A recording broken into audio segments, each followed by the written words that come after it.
Hey there guys, and welcome back to Factorio 0.17 Vanilla Start to Finish. I'm Xterminator, and I'm super excited to be back here. I hope you are too. So, we're right back where we started off, or we left off, rather. And logistics is nearly done. I'm going to make a few more science packs to get us to the finish there. And then we're going to finish this smelting setup, at least partially, get a little copper one going, and then hopefully this episode I'm hoping to get some automated science set up for red science. And we can start doing the research to get green science. So let's dump some more coal in here so we have some extra copper. That's not what I wanted. There we go. And we're going to dump these in. This should be about enough to finish it. He actually sells some packs in there, so should definitely be enough. Oh yeah, there's plenty in here. It's just a little slow. We could use some more belts, so I'm going to take some of this iron I have and dump it. Actually, we'll just stick a whole stack in there. And we'll stick like half in there too. Take that, our power is still totally fine for now. Pollution is still not reaching those bases. It is going to take a while, remember, because of those trees. So, we're set there. Now, I'm going to do something up. There we go, fantastic. And there should actually be enough in there to finish optics as well. So now that we have this, let's actually finish this part up front here. And then I'm going to do something and try to utilize this copy-paste feature that we now have in the game, which is going to be really nice. So let's go ahead and grab our splitters. Wait for that one to finish. Yeah, so this one's going to go like that. Coal's going to come from there. It's going to be a bit of a long belt. That's why I wanted to add more resources to the belt maker. So we have some inserters. Let's actually go ahead and just make a bunch more here. And what we're going to do is previously, if I wanted to extend this out, you do get access to blueprints from the start of the game, so you did have the ability to do that. However, you would then just end up with a blueprint in your inventory that would be pretty much useless because it'd just be like part of the smelting setup or something, you know, that you don't want to always be carrying around with you. You could put it in your library and stuff, but with this new copy-paste feature, it doesn't create like a permanent blueprint, which is really, really nice. So what I'm going to do, I'm also going to add power poles here. I do want to get off these small power poles as soon as possible. They're a bit of a pain to work with, simply due to their reach and stuff. It makes it a little bit annoying. But we do have this here. So what we do is if we do Control-C, we now get our little copy-paste tool here. So I'm going to grab a set of 4 of these, and hopefully this will work. Do I want that power pole? I don't think so. Sometimes it's a little difficult figuring out what parts you need to grab. So we don't want that, but you can see I just grabbed it and that just instantly creates that. So here, yeah, you can see this is a bit of a problem. Yeah, so if I stick it there, that obviously got rid of it. Okay, so I need to change how I'm blueprinting this. Let's Control-C. I'm still getting used to the hotkeys myself, actually. So if we blueprint, say, what if we just blueprint all of this? Yeah, see, so that's still kind of goofing up there. Now what you can do is stick this in here and it will create a blueprint if you stick it directly in your inventory. What we're going to do is get rid of these power poles. The way I've placed these, I think this actually won't even work.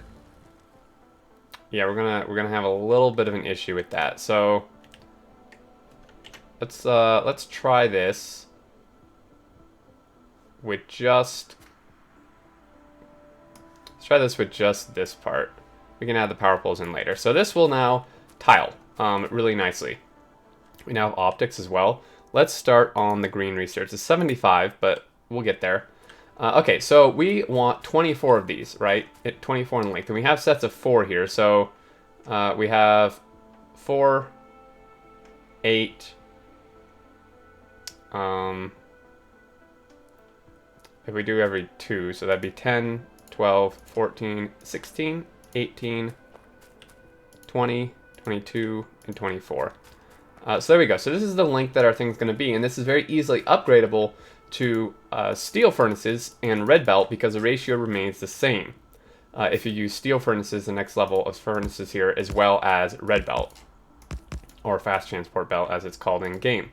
So let's get some more furnaces placed. This obviously needs power, so I'm gonna make some more power pulls here and start running them up. Now, a nice trick you can do is if you start on a power pull, I know it gives you the warning, but if you hold down left mouse button and then just run, it'll auto place them at the max connectable distance, which is really nice. So I'm just holding left mouse button and running. It'll work if you go sideways and stuff too. I just kind of want them in a straight line.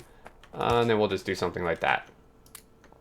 Okay, so there we go. I'm not going to even bother throwing science packs in there right now because we're going to set up a more automated science build here shortly. What I do want to do is make some more materials because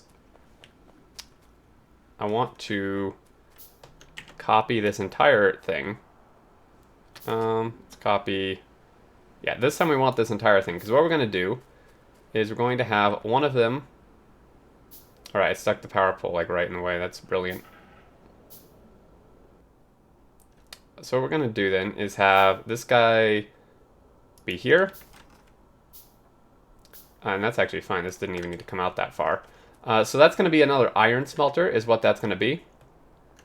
I should have kept that in my hand, but I wanted to show you guys that. And then this guy is going to be... And you can see how the undergrounds are overlapping in there, which is really nice. This one is then going to be... do we want more iron? We actually have quite a lot of room vertically here. 4 iron... Maybe. We can always change it later, too, is the thing, right? Now, I know I won't place that furnace because the power pole's in the way. I'll fix that here in a minute. So we've got that. Let's just start with, like, that many. For some reason, I don't know what happened here. There we go. So this guy... Oh, I see what's happening. Okay. I got it. We put these, like, a little bit into the wrong place here. So that should still connect. Okay. So now we just need to make one of these copper. And luckily we have a copper mine right here. We are a little bit out of coal, though. I don't have much iron either. I do have power poles, however, so what we're going to do is we're going to hook these up. Let's just string this over this way a little bit. There we go. So these are going to start working. Those don't have any coal, obviously, but that is fairly easily fixed. I'm going to pick this up. We have quite a bit of copper in our inventory, and we're about to start the automation of it, so we don't really need that anymore, and it's just more pollution as well. Okay, so we're of course short on iron here, but 2 miners for copper will get us started. In the very early game stages that we're in, you don't need a ton of copper. You will need quite a lot later on for circuits, and the science packs are now quite copper heavy. But that's not until a little bit later. So I'm just extending this back so we can easily expand that. I know for a fact I want this one to be iron. We may want all 4 of these to be iron, but again, the ratios have changed a bit in terms of how much iron and copper you need. So I'm not actually entirely sure, and this is part of what the fun of this series is going to be, is discovering this together. I'm not entirely sure like what a good ratio is. I'm going to just start with 2 of each, and then again we can change them fairly easily if we need to. So we're just going to run this over here like so, and that's copper. So now we need to redo this a little bit. Actually, I goofed up a little bit.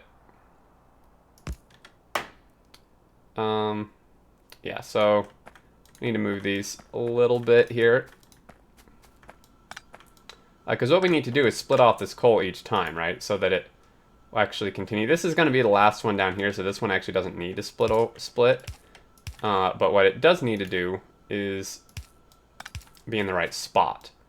So this guy is going to go here. Same with that one. I think it is kind of hard to see when it's dark. We should throw some lights down. And there we go. So now this will just connect up nicely like that. So we can start running our coal down here.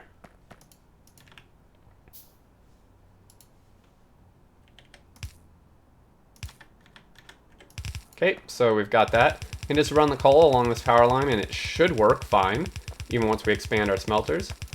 So there's that. This guy, we're almost out of belt, unfortunately.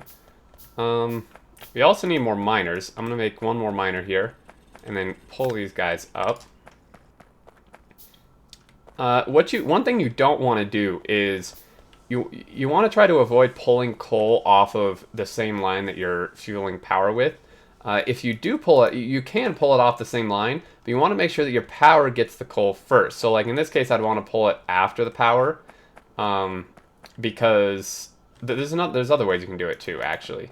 If we grab a little more iron, you can use a fancy trick with the filter ability that splitters have, which was introduced in the last version. So I'm going to go grab a little bit more iron here. There we go, that's plenty. We basically want to just give priority to the power, right? I mean, obviously if our smelting runs out of coal, that's bad, but it's even worse if our power runs out of coal. So what we're going to do is set up, there's 496 here, which is not very much, but it will work. I'm going to throw one more miner on here just to be safe. And these we're going to have to throw behind. This is part of why these little power poles are a bit of a pain, because you have to stick them behind it because they won't actually reach properly any other way. So if we take this splitter, and I say split it here, now normally this would just split it 50-50, right? That's what the splitter does, is it goes 50% one side, 50% the other side. However, what we can do is click on the splitter, and there's these filter. Ooh, we have a new GUI here too as well. We have a filter ability. So if we do output priority and we make it go right, there we go. Oh, okay, so it's like you click. Okay, I know how it works. The new GUI is a little bit different than I'm used to. So this thing is going to make the priority to this right side, which means that this is going to always send stuff here as long as there's an ability to do so, and any excess will be sent down this way. So the few pieces you do see coming this way are the ones that were on this close side, because this close side over here is already backed up, and then the ones on that side are going over there. So once this does back up, then it will send all the rest this way, but that way, if these start running low or whatever, it'll prioritize the power. Alright, so this should start working. Yep, it's starting to grab the coal, and you can see how this is working here now. We have coal and ore on each side. So this is actually backed up, which is perfect. Let's go ahead and power this on. And then we simply just need to get a little bit of this built, and we should be in very good shape. Now we don't really have that many furnaces actually working here, but it should hopefully be enough to get us started. These guys are still running too. I'm going to leave these here for a bit just so we can get all that extra iron. Okay, so again, we don't need a ton of copper right now. And to save on resources, I'm going to only put inserters on the outside. I think I mentioned this last episode, but the reason you can get away with this initially is because the furnaces have an internal inventory buffer here of like 1 stack, which is 100. So I don't need to output right away. Obviously, if I want everything automated, I will later, but for right now, I can just run by and click the furnaces and get what I want without having to place all these additional inserters. And again, same thing, we're going to prioritize these outer belts to give it the input that it needs, and not worry about the output right this moment. Alright, we're going to need 2 splitters again, of course, and an underground. Looks like we have just barely enough materials for that. There we go. We're making the splitters now. Perfect. So there's one. Let's grab this guy, connect him up. And then once we get this last splitter made, we actually didn't need that underground, but we'll need it later. And there's that. So it's not a ton of coal, but smelting really doesn't actually take that much coal until you just get like a massive amount of it. Okay, let's place these. And this is actually a little bit wonky here. These should be lining up, which is kind of frustrating. They don't. Yeah, you can't do that. Okay. We actually don't even need this middle one then, right? Let's make this consistent. There we go. It's still really, I don't know why this isn't lining up. Usually it like auto aligns them. That's a bit frustrating. In fact, none of these are actually spacing out quite how I want them to. We definitely need to get off these small power poles. It's becoming a bit of a frustration here. Alright, so we now have plenty of iron. Let's go throw a bunch of it in the belt thing, because we're going to need a lot of belt, and then we can start making some assemblers and working on a science build for red science. For this automation science, which luckily is very simple. It's, you know, just a copper plate and an iron gear. So we're pretty much going to do a thing similar to how we've done the belts, but on a bit more of a larger scale. So let's throw some more in there. This guy only has 7. We'll definitely want some more in there. Let's throw like another half a stack in that as well. And our power for now, it's still doing not well, actually. So let's go ahead and make another steam engine. And the ratios here are 1 boiler to 2 steam engines. And you can do this out to a length of 40 boilers, I believe, or 20 boilers. Sorry, I always forget. It's I think, because they've changed it so many times, I want to say that it's 20 boilers and 40 steam engines. I think that's right, because 40 would be extremely long. Yeah, I think it's 20 boilers and 40 steam engines. And you can just connect the steam engines directly to each other like this. And the steam will flow through, and we're now good on power. So then once we need even more, we would want to add another boiler and then do the same thing there. Instead of adding more steam engines to the back again, because remember, 1 boiler can really only effectively supply 2 steam engines at once. Okay, so we have quite a bit of belt. Let's start making some assemblers. I'm going to need 3, 4, 5, 6. I'm going to need 6 of these. And this is for getting the ratio that I want. Now, Factorio is a game where it's really ratio based, but it's not required that you do it. I want to clarify this point and get it across that you don't have to build super efficiently if you don't want to. And that's the great thing about the game, is that you can play it however you want. If you want to just throw down some random number of stuff and just let it work the best it can with the amount you throw down, that's great. You know, if you want to make a totally spaghetti base, is the term people use, where belts are all just crisscross and crazy, that's awesome. Those bases are super cool. Personally, I can't build that way.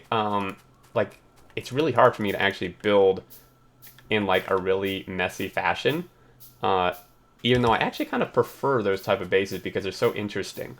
But I'm going over these ratios for people who do want to use them, and just for like general knowledge here. Okay, so we're going to build our science. Yeah, we're going to hit stuff over here. We're going to, well, shoot, we're going to hit stuff over here too.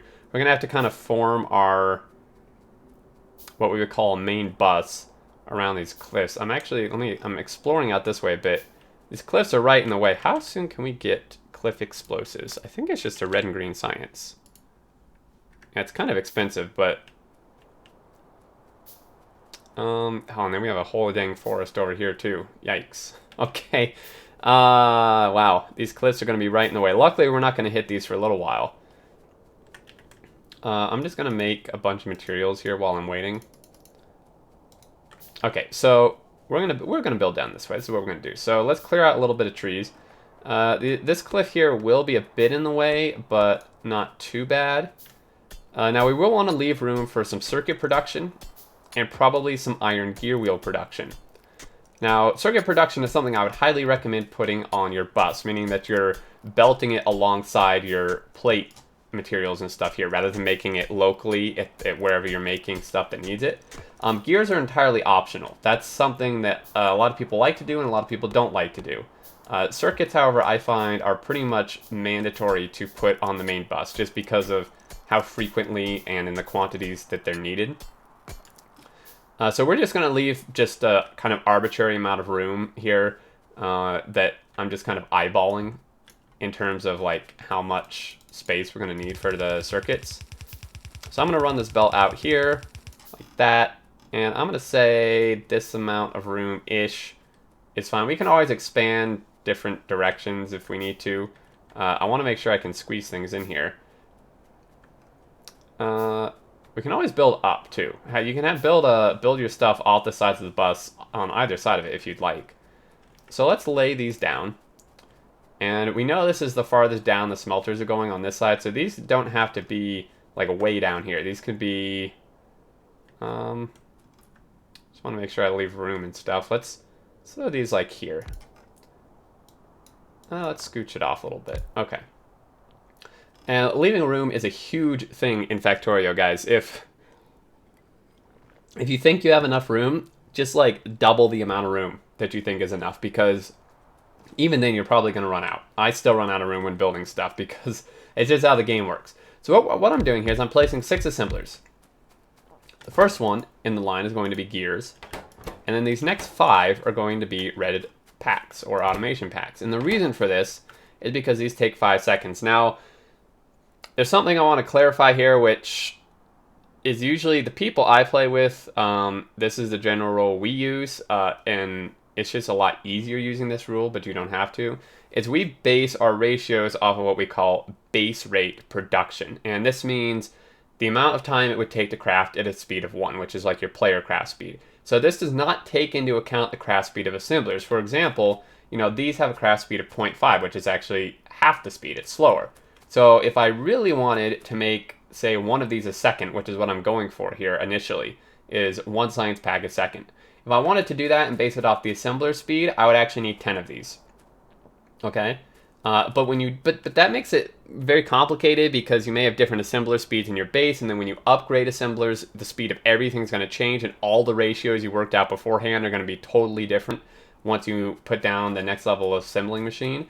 So I find doing it off of base rate is just a lot easier. So base rate is 5 seconds at a craft speed of 1. Okay, we're just ignoring the assembler craft speed, which means that we would need 5 of these, right? It takes 5 seconds. We want 1 a second. We need 5. So this is what we're going to do. We have 5 of these, and 1 gear machine will be more than enough because this takes 1 gear wheel every 5 seconds. So if we have 5, we need 1 a second. And these to make 1 gear wheel every half second. So that means that 1 gear machine can actually support 10 of these. So what we're going to do is we're going to have 1 belt going this way. This is going to be our output where we dump the packs. And then this is going to be our input. And this again is going to use the shared belt technique. So I'm actually going to stick these in the middle because we have 5, so it actually will look a little nicer. So what this is going to do is we're going to have an output here for the gears. I'm going to have to do 2 inputs because this takes 2 iron plates instead of 1. So it's going to need double the input to match the output. And then this guy's going to come over here. Now, so inserters always put materials onto the outside lane of a belt. Basically the opposite side of the belt that the insert is on. So if this guy's here, he's always going to output materials on this right-hand lane of the belt. If he were on the left side, he'd always put it, or if he were on the right side, sorry, he'd always put it on this left side, right? So we know the gears are always going to be on this outer lane, so we need to get copper then onto this inner lane. And we can just do very simply, just merge it. Just do something like that, and it will side load onto there and merge it. You could use a splitter if you wanted to, if you think it looks a bit nicer. Either way is entirely valid how you want to do it. Actually, I'm going to run this way. It looks a little bit nicer maybe than going that way. So let's take this, and we're going to split this off. So using splitters every time you pull off your bus is smart. Obviously, I don't want to send all the iron from this entire smelting line to Red Science because that's massive overkill. But we're splitting this off, and then we need to get copper over here. So we have an underground belt that we're going to weave through here. We actually need some more belt. So this copper line, we are going to need to actually extend this output all the way out there. Let's go ahead and place down these additional power poles so this can start doing its job. There we go. I'm going to go back up here and see if we have some belt in this box. And then once we get this Red Science automated, I think that will conclude this episode. Pretty good. We got the iron completely automated smelting, as well as the copper, albeit a little bit. And then we're going to have the Red Science packs automated fully, which is super nice because there's quite a bit of Red Science we can still do. In fact, I'm going to just use this research queue so that once we turn it on, we will just start blazing through all of this stuff. And it'll just do its thing. Right, so let's go ahead and grab this belt. Run it down here. And we can clean this all up later. These belts may not be exactly where I want them. But you know, it's a constant project, changing your factory. Alright, so this is going to go down here. Again, I want to use a splitter. Sometimes I even forget, and we'll just do that. There we go. So that's now going to put copper onto this side. We need some power. So we're going to stick a power pole here. Doesn't really work great that way. Let's just stick it over there. There's that one, here's that one, and here's that one. Then we're going to need some more inserters. We luckily have exactly 5. And then we're going to line these power poles up again. See, if we were using medium power poles, we wouldn't need one on each side. It would power both sides, but we'll get those eventually. And then I'm just going to run this way, I think. Because I'm going to align like any circuit production or whatever I do with the rest of those assemblers. So these power poles shouldn't be in the way of that.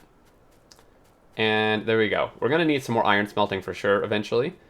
Copper would get down here if I had actually placed output inserters. We now do need these. Alright. I don't know. Oh, this is just actually full. Why that's not working. So there's some. We're going to make a few more here. Grab a little bit of iron from this so we can continue. Actually, it's copper we're out of. Continue making these.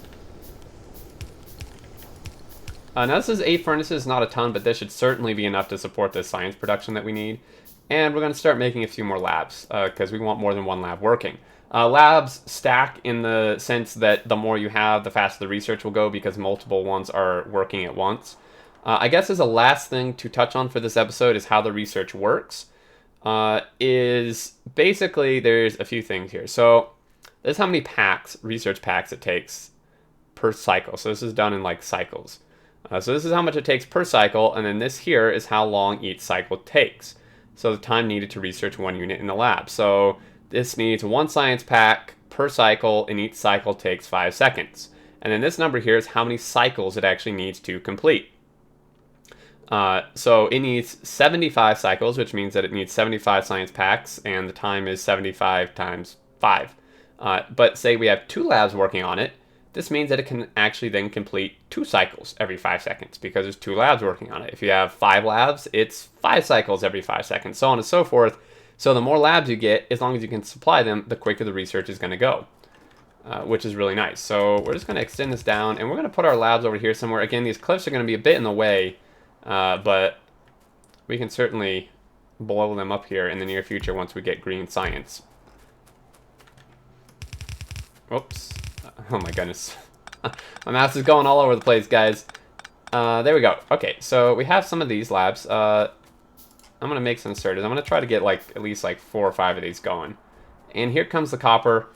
We'll just watch what happens here, and then I'm going to close out this episode. So you can see here, it's merging and dropping it onto this close side of the belt. The inserters will take what they need, and we now have automated science, which is fantastic. I'm pretty happy with the progress we've made. Automated science and smelting by episode 2. And once I power these on, things will be good to go. So that's going to close it out there, guys. Thank you so much for watching. I hope you enjoyed and have found it helpful and stuff. I can't wait to start trying out more of these 0.17 features and check out the new enemies. Our pollution will certainly start spreading here soon. But if you have any questions or comments or anything, do leave them below in the comments, and I will do my best to read and respond to the ones that I can. And if you enjoyed, feel free to leave a like. But until next time, I look forward to seeing you all, and do take care.